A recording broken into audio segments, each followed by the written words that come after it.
पक्षप्रमुख आता थोड्या वेळातच आपल्याशी बोलण्यासाठी येत आहे। सर्व राम भक्तांना विनंती आहे की आपण आता नारा द्यावा।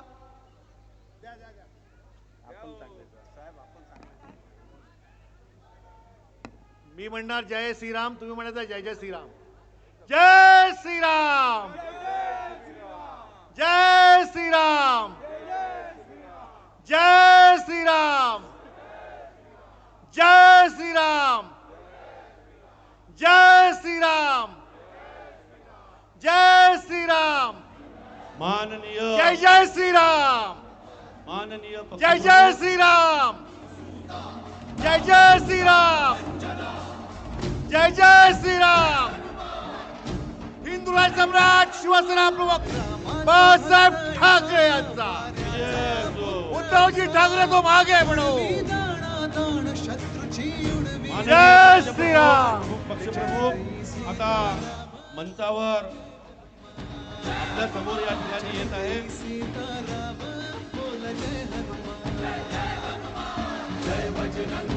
माननीय पक्षप्रमुख या ठिकाणी आणि माननीय आदित्य साहेब, संजय राऊत साहेब, अंबादास दानवे साहेब आलेले आहेत।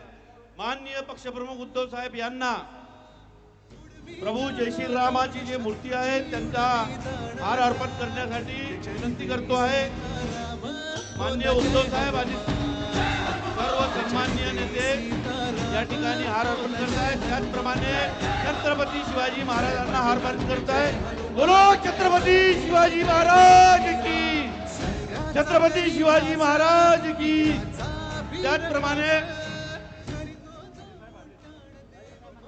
त्याचप्रमाणे वंदनीय बाळासाहेब शिवसेना प्रमुख बाळासाहेब ठाकरे यांच्या प्रतिमेला माल्यार्पण करताय।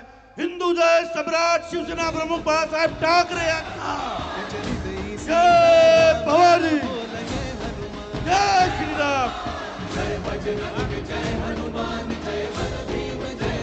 समोर आपल्या समोर माननीय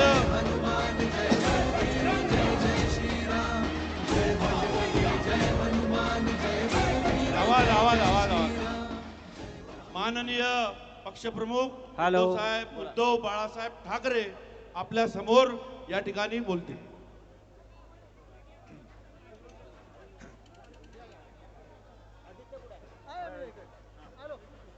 जमलेल्या माझ्या तमाम हिंदू बांधवांनो, भगिनींनो आणि मातांनो, आज पुन्हा एकदा राम मंदिराच्या लढ्याला सुरुवात करतो आहोत। काही वर्षांपूर्वी आपण सर्वजण साक्ष आहात, हिंदू हृदय सम्राट शिवसेना प्रमुखांनी मंदिर निर्माणाच्या लढ्याला एक तेज प्राप्त करून दिलं होतं। आज मला थोडं नाही म्हटलं तरी वाईट वाटते की मंदिर उभं जरूर राहिलं, पण नवा लढा जो म्हणतोय तो त्या मंदिराच्या रक्षणाचा आपल्याला सुरू करावा लागतोय। मी पहिल्या प्रथम या मंदिराच्या सर्व ट्रस्टींना, सर्व गुरुजींना धन्यवाद देतोय। त्यांनी मनापासून सहकार्य केलं। नुसतं सहकार्यच नाही तर आशीर्वाद सुद्धा दिलेत। आणि या कार्यक्रमासाठी ज्या ज्या शिवसैनिकांनी मेहनत केली त्यांना सुद्धा मी धन्यवाद देतोय। संजय राऊत तर सोबत आहेतच। आज सकाळी संजय राऊतांचा फोन आला, मला म्हणाले उद्धव टेलिप्रॉम्प्टर ठेवायचं का? म्हटलं का? नाही, कारण मुख्यमंत्र्यांनी आव्हान दिले उद्धव ठाकरेंनी रामरक्षा बोलून दाखवावी। मी आज त्यांना त्यांच्याच गावात येऊन सांगतोय की फडणवीसजी, रामरक्षा म्हणणं जरी तुमचं काम असलं तरी रामरक्षा करणं हे आमच्या राम भक्तांचं काम आहे। आम्ही रामरक्षक आहोत। मनामध्ये भाव नाही आणि रामरक्षा म्हणताय म्हणजे मनी नाही भाव आणि देवा मला पाव, हे आमचं हिंदुत्व नाहीये। आज सकाळी नागपूरसाठी निघाल्यानंतर पहिली बातमी जी आली ती दिल्लीतून आली की गेले जवळपास 20 दिवस देशातल्या तरुणांच्या भविष्यासाठी सोनम वांगचुक जे उपोषणाला बसले होते त्यांची कशा पद्धतीने उचलबांगडी केली, काय जणू काय एखाद्या अतिरेक्याला पकडावं तसं पोलीस घुसले, चादरी बिदरी टाकल्या आणि उचलून घेऊन गेले. तो दिपके तिकडे बसलाय, त्याला पण मारहाण केली, त्याच्या अंगावर शाई फेकली. आणि ज्या पद्धतीने हे सरकार वागतंय, मी प्रभू रामचंद्राला हेच विचारलं की श्रीराम आहे काय झाले? ज्या भाजपनी तुझ्या नावाने मतं मागून सत्ता मिळवली, त्या भाजपच्या अंगात श्रीरामाच्या ऐवजी सैतानाचा आत्मा घुसलाय की काय? हे यांचं माणुसकी गेली बाजूला, पण यांच्यातला सैतान कसा काय जागा झाला? एवढे कसे सत्ता पिपासू झाले? आणि मोहनजी भागवतना मला विचारायचंय, कारण हे नागपूर आहे, त्याच्यामुळे आलोय तर जरा एक दोन प्रश्न विचारले पाहिजेत की भागवत साहेब, ज्या पद्धतीने हे भाजप सरकार वागतंय, मंदिरं लुटली जात आहेत, विद्यार्थ्यांशी कशा पद्धतीने वागतायत हे तुम्ही बघितलंय. पेपर फुटतायत, पक्ष तर फोडले जात आहेत, पण आता मंदिरातल्या तिजोऱ्या फोडल्या जात आहेत. हेच हिंदू राष्ट्र तुम्हाला अपेक्षित होतं काय? आमचं हिंदू राष्ट्र हे नव्हे. आमच्या हिंदू राष्ट्रामध्ये राम राज्य अपेक्षित आहे, आम्हाला शिवशाही अपेक्षित आहे. गोरगरिबांना, महिलांना, विद्यार्थ्यांना, तरुणांना न्याय देणारं हे खरं आमचं हिंदू राष्ट्र आहे. कॉन्ट्रॅक्टरना अभय देणारं हिंदू राष्ट्र आमचं असू शकत नाही. आणि म्हणून भागवत साहेब, तुम्ही जे याच वर्षी फेब्रुवारीमध्ये बोलला होतात की या देशातले मुस्लिम सुद्धा हिंदूच आहेत आणि हिंदूंनी 2 ते 3 अपत्य जन्माला घालायला पाहिजेत, बोलले होते ना रे? मग ही अपत्य जन्माला घातली, जी अपत्य घातलेत आणि परीक्षेतले पेपर फुटलेत, अनेकांनी आत्महत्या केल्यात, त्यांचं पहिलं काय करणार? आणखीन अपत्य जन्माला घालून पुन्हा त्याने तुम्ही तसेच चिरडणार आहात? हे हिंदू राष्ट्र आमच्या संकल्पनेतलं नाहीये, हे अजिबात नाही. आणि मला तेही दिवस आठवत आहेत ज्या वेळेला बाबरीचा लढा झाला होता आणि बाबरीचं पतन झालं, बाबरी पाडण्यात आली. हे आज सत्तेवर बसले त्यापैकी एकही कोणी छाती पुढे कडून आला नव्हता. तेव्हा फक्त एकमेव हिंदू हृदय सम्राट उभे राहिले होते, कारण भाजपवालेच तेव्हा म्हणत होते की हे आमचं काम नाही, असेल तर शिवसैनिकांचं काम असेल. मला वाटतं संजय राऊत तुम्ही फोन केला होता, कारण मी स्वतः तेव्हा बाळासाहेबांच्या बाजूला उभा होतो. मला माहित नाही पलीकडे कोण आहे, म्हणजे संजय राऊत आहेत का? मला एवढं कळलं एक पत्रकार आहेत.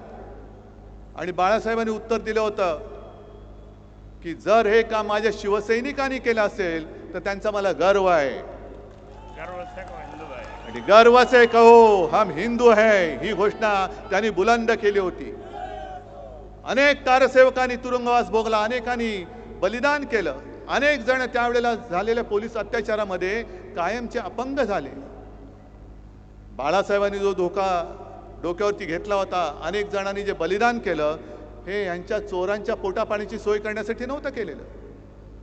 मंदिर वही बनाएंगे, कशाला? बनाने के बाद लुटने के लिए. आम्ही आहोत ते मंदिर लुटारूंच्या विरुद्ध आहोत. फडणवीस साहेबांना सांगायची की आमची चेष्टा टिंगल मस्करी करण्यापेक्षा तुम्ही मंदिर लुटणाऱ्यांच्या बाजूने आहात की राम रक्षा करणाऱ्यांच्या बाजूने आहात, ते पहिले स्पष्ट करा. हे आंदोलन म्हणजे राम रक्षा पाठ आहे की नाही बघण्याचं आंदोलन नाहीये.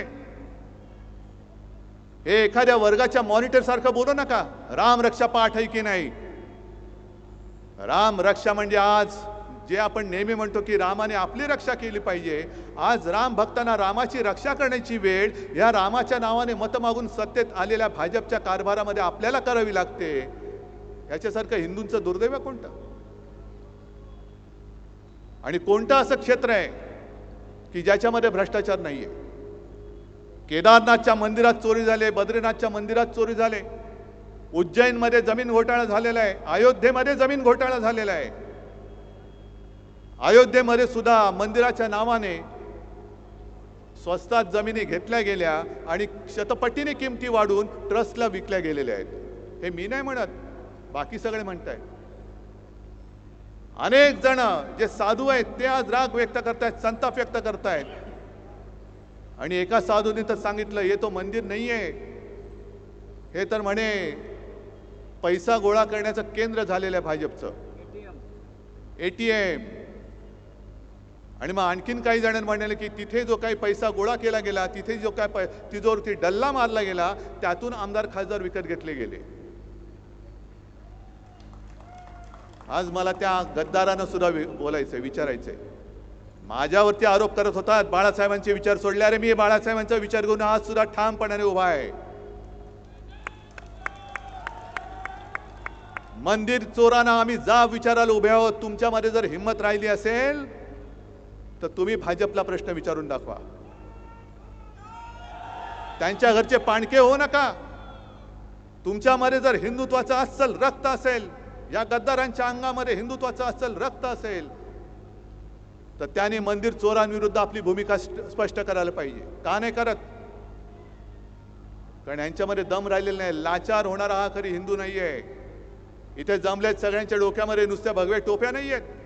मी हा भगवा झब्बा आणि हातामध्ये भगवा झेंडा हा काही गंमत म्हणून घेतलेला नाहीये. आमच्या अंगामध्ये जे हिंदुत्व शिवसेना प्रमुखांनी भिनवले त्याचं हे प्रतीक म्हणून आम्ही भगवे टोप्या आणि भगवा झब्बा आणि भगवे झेंडे घेऊन फिरतो आहोत. ही काय नाटक कंपनी काढलेली नाहीये. गेल्या वेळेला याच भाजपने आपल्याबरोबर दगाबाजी केली आणि म्हणून आपल्याला महाविकास आघाडीचं सरकार स्थापन करावं लागलं. तेव्हा हेच काहूर करत होते, हिंदुत्व सोडलं, हिंदुत्व सोडलं. अरे आम्ही हिंदुत्व सोडूच शकत नाही. पण आज मला भाजपला विचारायचंय, तुम्ही का हिंदुत्व सोडलं? तुम्ही का बोलत नाही यात? आणि माझी तर ठाम मागणी आहे, हे SIT BCT यांनी स्थापन केलेली थोतांड आहेत, ही नाटकं आहेत. एक एक विषय निर्माण झाले का दुसरा विषय काढायचा की पहिला विषय लोक विसरून जातात आणि मग त्याचंच भांडवल करायचं. आणि त्यांना माहिती आहे लोकांची मेमरी ही जास्त दीर्घकालीन नसते. पण मंदिर लुटीचा विषय आम्ही जोपर्यंत धसाच लागत नाही तोपर्यंत आम्ही सोडणार नाही. मुंबईमध्ये केले, नागपूरमध्ये केले, मी तर राज्यात सगळीकडे जाणार आणि बाहेरच्या राज्यात अगदी अयोध्येला आणि काशी विश्वनाथ त्याच्या सुद्धा दर्शनात जाऊन मी महाआरती करेन. कारण हिंदुत्वाला जाग माझ्या वडिलांनी आणलं. होय, घराणेशाही म्हणा पाहिजे तर माझ्या वडिलांनी आणलेली आहे. त्यांनी जागा केलेला हिंदू तुम्हाला मी झोपू देणार नाही. आणि हे चौकशीची थेरं करू नका, चौकशीची नाटकं करू नका. जर तुम्हाला प्रामाणिकपणाने याचा निकाल लावायचा असेल तर निवृत्त न्यायमूर्तींच्या अधिपत्याखाली चौकशी समिती स्थापन करा. आणि न्यायमूर्ती सुद्धा गोगलगाईसारखे नकोत, तबका आणि आरत्या ओवाळणारे नकोत. तर निस्पृह आणि निष्पक्षपातीपणाने काम करणारे अभय ओकांसारखे निवृत्त न्यायाधीश तिकडे नेमा आणि मग दूध का दूध पाणी का पाणी बघा कशात काय ते शोधा तुम्ही. पण आम्ही कशावरही प्रश्न विचारायचे नाहीत. काही विचारलं तर हे देशद्रोही ठरवतात. आणि या राम मंदिर चोरीबद्दल यांच्यातलेच एक व्यक्ती आहेत, काय बोलतायत बघा. शायद उन्होंने श्रद्धा पूर्वक भाव के साथ भगवान के मंदिर में अर्पित नहीं किया होगा, इसलिए उनका पैसा चोरी ऐकू येते करे. हमारा पैसा चोरी नहीं हुआ, हमारा पैसा मंदिर में लगा है और मंदिर का थोडक्यात सांगतो तुम्हाला, उत्तर प्रदेशचे हे विधानसभेचे अध्यक्ष आहेत सतीश महाना. आणि ते म्हणतायत की ज्यांनी सच्चे श्रद्धा काय भाव के साथ म्हणजे श्रद्धेने ज्यांनी पैसे दिलेले नाहीत त्यांचे पैसे चोरीला गेलेत, आमचे पैसे तसेच आहेत. आणि ज्यांचे पैसे चोरीला गेलेत असं वाटत असेल त्यांना माझ्यासारखे करोडो लोक पैसे द्यायला तयार आहेत. राम मंदिर ही तुमच्या बापाची जागीर नाहीये. आम्ही सुद्धा राम भक्त आहोत. आणि तुम्हाला सगळ्यांना लक्षात असेल की 2 वर्षापूर्वी 22 जानेवारीला अयोध्येमध्ये जेव्हा राम मंदिराचं लोकार्पण झालं होतं, मोदी बसले होते तिकडे. एकही शंकराचार्य त्यांच्या सोबत नव्हता. आणि तेव्हा आपण कुठे होतो?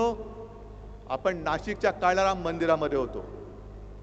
ज्या काळाराम मंदिराचा इतिहास असा आहे, डॉक्टर बाबासाहेब आंबेडकरांनी मंदिरात प्रवेश, हा राम तुझा नाही, हा राम माझा सुद्धा आहे आणि त्याचं दर्शन घेण्याचा अधिकार हा माझा आहे, मला सुद्धा आहे, मला तो मिळालाच पाहिजे म्हणून सत्याग्रह केला होता.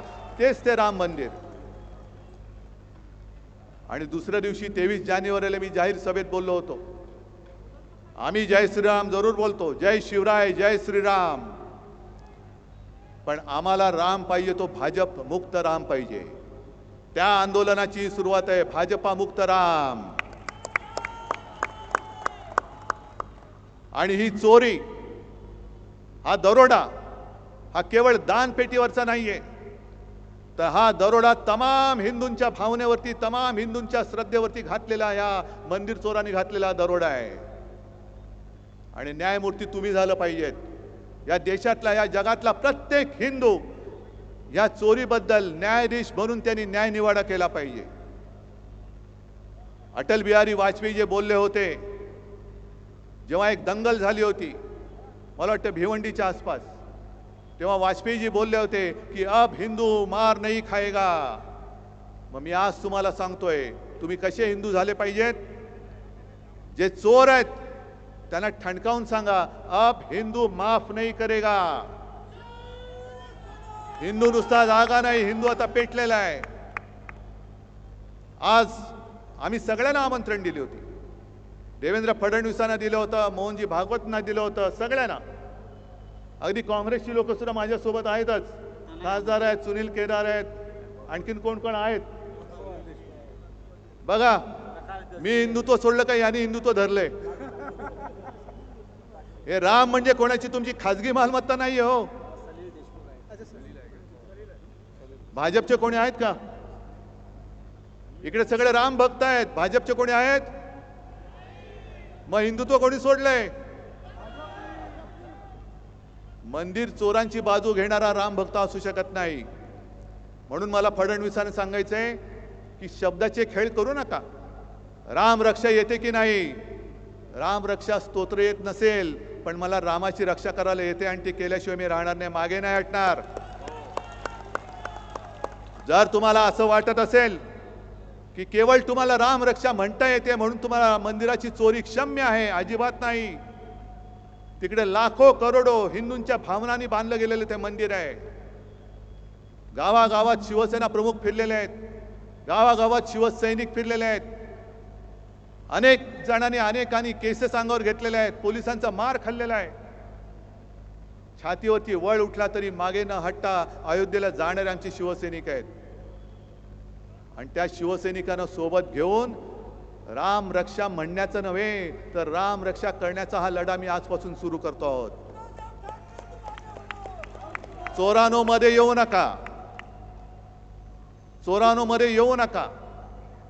आणि हा राम भक्त आणि राम मंदिर चोर असा लढा आहे. सगळ्यांनी ठरवायचं तुम्ही कोणत्या बाजूला आहात.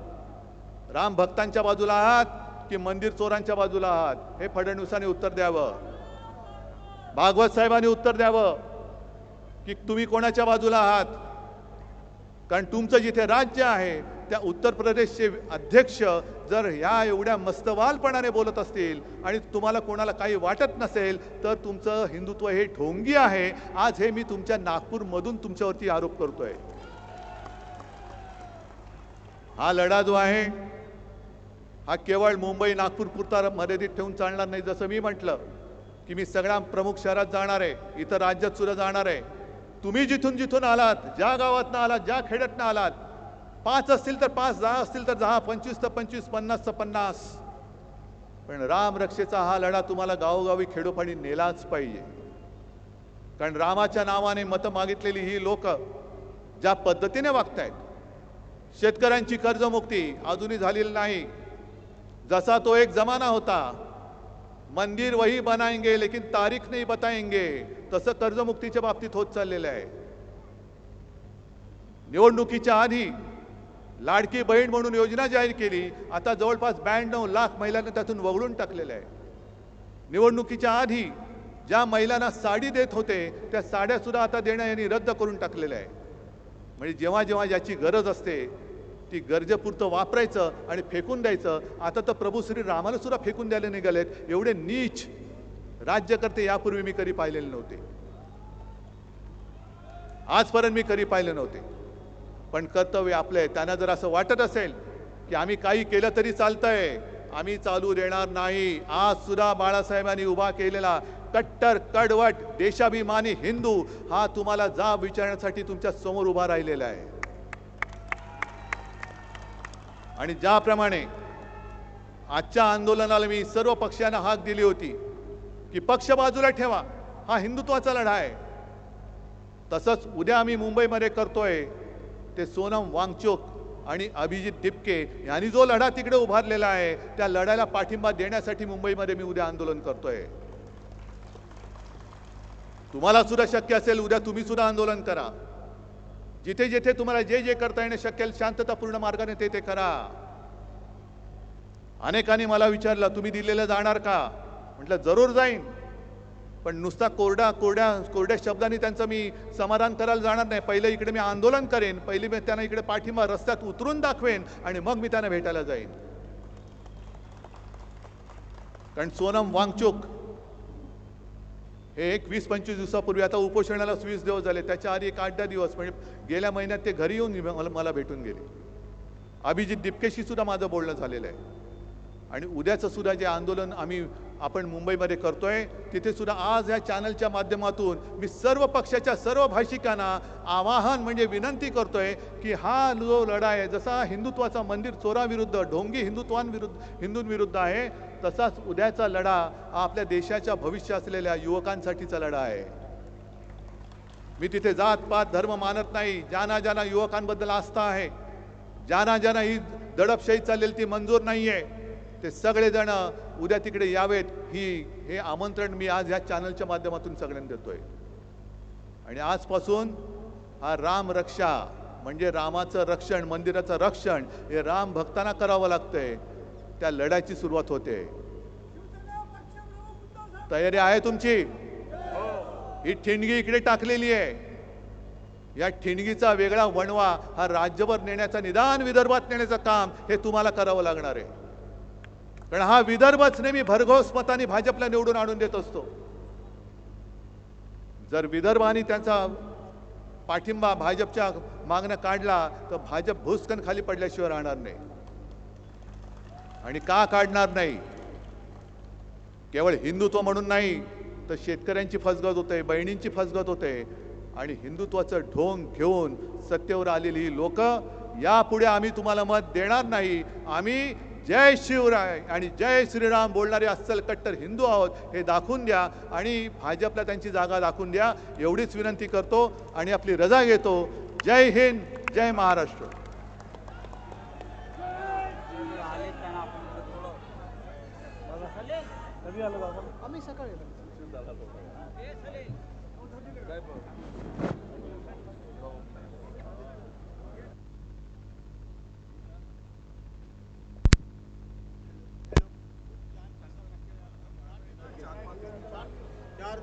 हेलो.